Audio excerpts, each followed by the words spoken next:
Welcome to the Living the Dream podcast with Curveball. If you believe, you can achieve.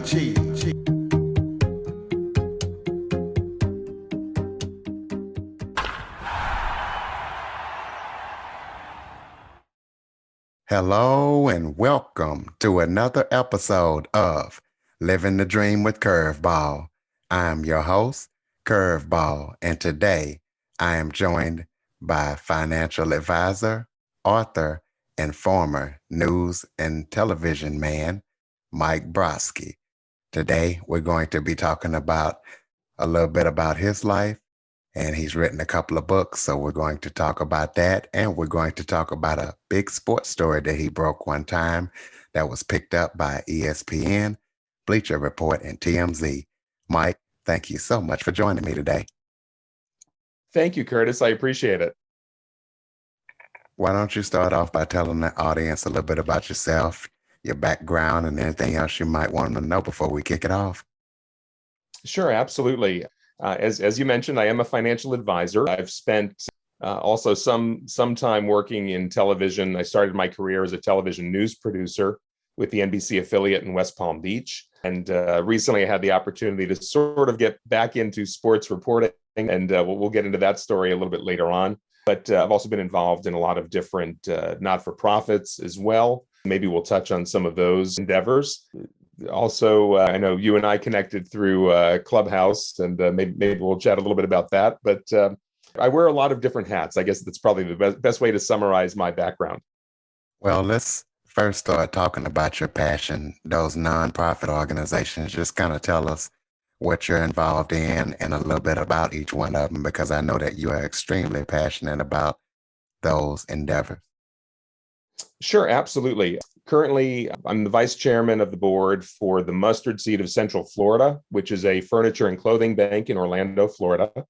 And that's been a great organization. We help folks who have been impacted either by personal tragedy or natural disaster, providing them with the furniture that they need to make their house a home, providing beds, and also even just clothing for those who need it. So that's been a great organization that we've been involved with for a while, and a great mission. I've also been the president of the Yale Alumni Association of Central Florida and the All Ivy Club of Central Florida, mainly because nobody else wants the job, but it's been a fun organization to be part of and to connect with a lot of other bright people in Central Florida. I'm also currently the president of the Jewish Chamber of Commerce, though we really haven't done a lot since COVID broke out, but hopefully when we eventually hit herd immunity in the near future, we'll get back to doing more events once again. I've also been part of the Florida Citrus Sports Team Selection Committee, also known as the Scouting Committee.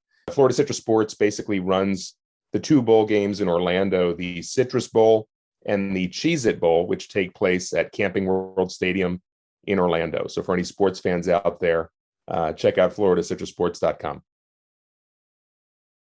So let's talk about the books that you have written. You've written a sports book, and you've written a self-help book, a personal transformation. So tell us about those. Yeah, absolutely. The most recent book was Fourth Down and Damn, a lineman story, the autobiography of Leon Searcy, as told by Mike Brodsky. That book we launched in November. Now, for fans of your podcast, of course, they may have heard Leon talk about the book on Friday's release. So if you haven't heard that episode of Curtis's podcast, be sure to go back and download Friday's podcast.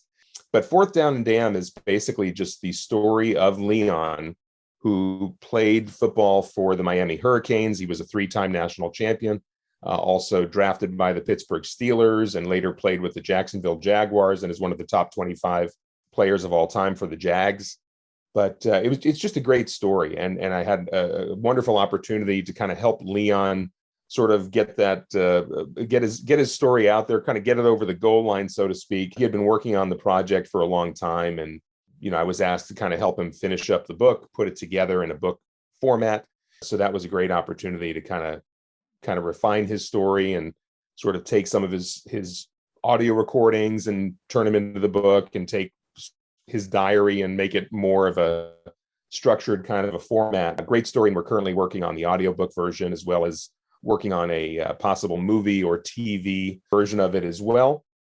And the first book that I had written was actually put it out back in 2014. It's called Incremental Improvements, Change Your Life One Small Step at a Time. It was #1 on Amazon's personal transformation list. And that book really kind of grew out of my work as a financial advisor. I had a lot of folks that would come to me for advice about not just the money, but also about other aspects of their lives. And I found myself sort of taking notes and trying to put my message together about how I wanted to convey certain bits of information. And originally, when I first started doing that, I really never even intended for it to be a book. As a matter of fact, in my first job as a financial advisor, I worked with a company that really would not have allowed me to put the book out because we weren't allowed to have outside business interests.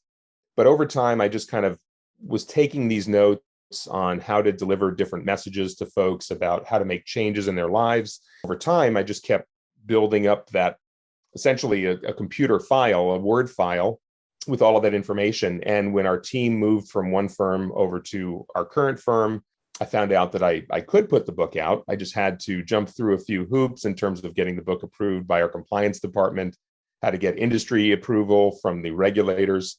But as long as I did all of those things, I could actually put a book out. And so I kind of took a look at what I had been creating on my computer and realized maybe there's a book here. And so I just kind of formatted it as a book and went through the process of getting it together. And in talking with different literary agents, I kind of realized that on the one hand, since I really didn't have any Twitter followers because we weren't allowed to tweet in our industry, I knew I didn't have much of a social media following for that reason.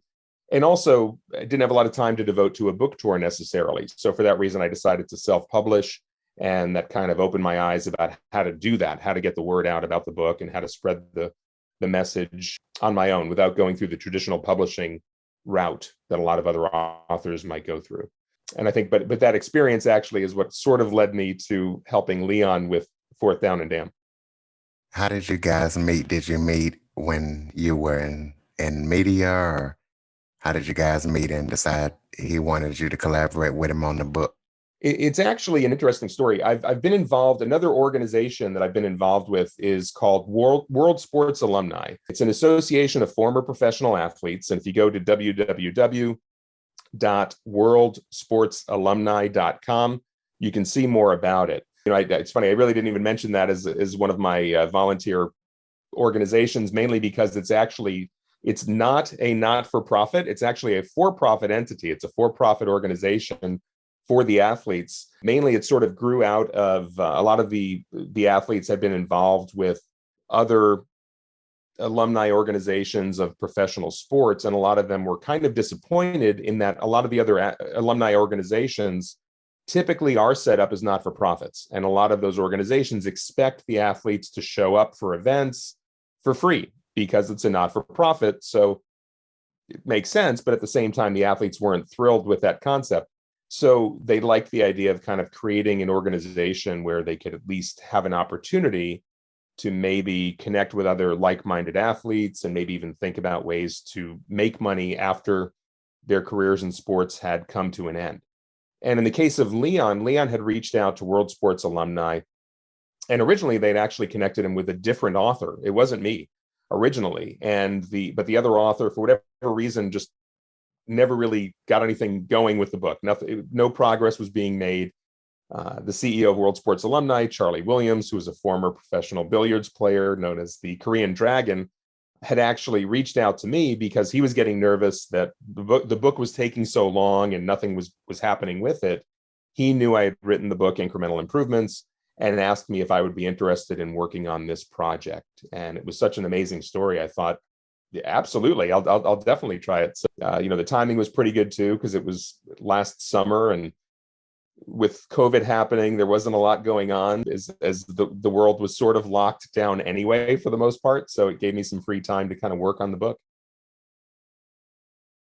So let's talk about your time in covering sports. I mean, you've done Super Bowl weeks. Just kind of give an overview of what you have done, and also tell us about that big story that was picked up by ESPN and Bleacher Report and TMZ and how that came about. Yeah, let's talk about that.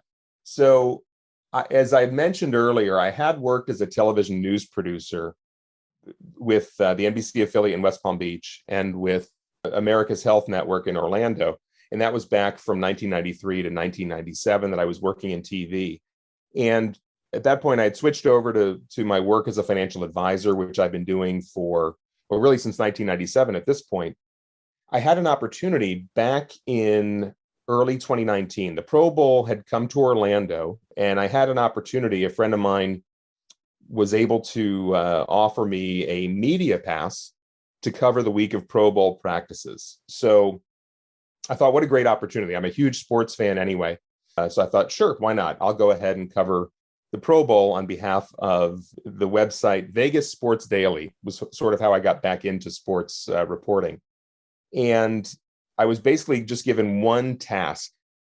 The gentleman, Mike Dixon, who owns the website, just said, make sure you get some audio with Jared Cook, who was the only Raiders player at the time, the Oakland Raiders, of course, before they moved to Las Vegas.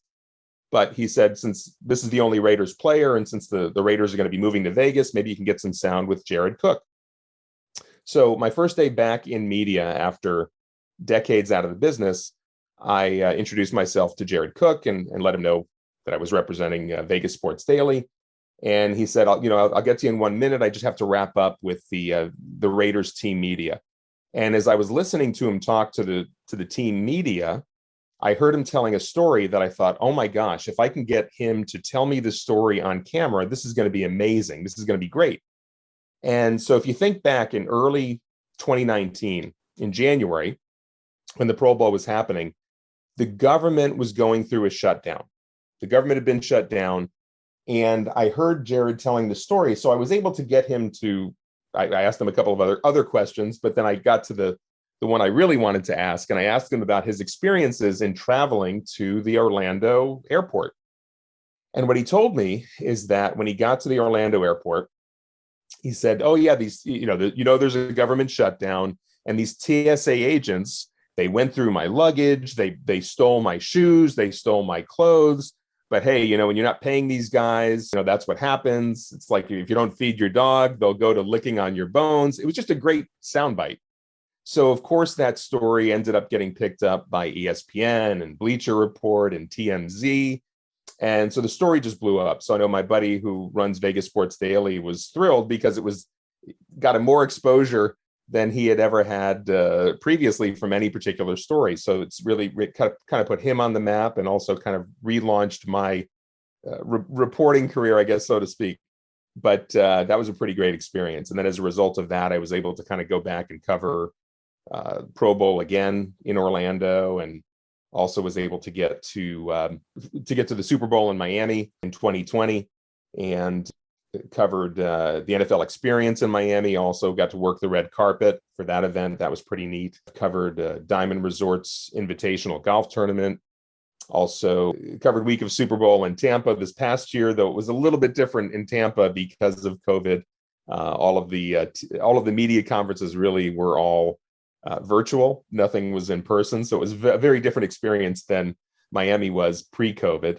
And also I've covered, this past season, I was able to cover the Jaguars as well, which was kind of fun. Even though it was a rough season for the Jaguars, my understanding is they should be a little bit better next year, hopefully, with the hiring of Urban Meyer and maybe drafting Trevor Lawrence at the number 1 pick. So we'll see how that goes. Absolutely. Tell listeners how to connect with you and purchase your book, and give out your social media links so we can keep up with you. Sure, that would be great. For folks who want to look for me on Instagram, look for Mike_Brodsky. That's BRODSKY. You can also find us on Facebook as Mike Brodsky FL would be my personal page. I've also got Incremental Improvements as my author page. Folks can look for the book Fourth Down and Damn by visiting either Leon Searcy's website, www.leonsearcy.com. That's LeonSearcy.com. Or they can go to Amazon, and on Amazon, if you put in either Mike Brodsky or Leon Searcy or Fourth Down and Damn, the book should come up, and you can get either the Kindle or the paperback online. Also, one thing I'll mention too, for anybody that is interested in the book Incremental Improvements, Change Your Life One Small Step at a Time, you can also find that book at Amazon. But I'll give your listeners an extra little secret here. If you go to the website www.incrementalimprovements.com, scroll to the bottom of the website, and you can actually download the book for free, the PDF version. You can get the PDF version for free at www.incrementalimprovements.com. Absolutely. There you go, listeners. You got any final thoughts for us before we close it out, Mike? I think I've really enjoyed being on your podcast here, and it's been a great experience for me, Curtis. So thank you very much for the invitation. For folks who want to reach out, again, check out our social media, and we'd love to hear from any of our fans out there. Absolutely. And I can't wait till that movie comes out, Fourth Down and Damn. We're looking forward to it as well. Fourth Down and Damn, alignment story. It's a pretty wild story for those, whether you're a sports fan or even if you're not a sports fan, it's a great story. So I would certainly recommend that your listeners check it out. Yes, I definitely enjoyed it. Mike, thank you so much for joining me today. Thank you, Curtis. I appreciate the invitation. And listeners, please be sure to follow, rate, and review after listening. For more information on the Living the Dream podcast, visit www.djcurveball.com. Until next time, stay focused on living the dream.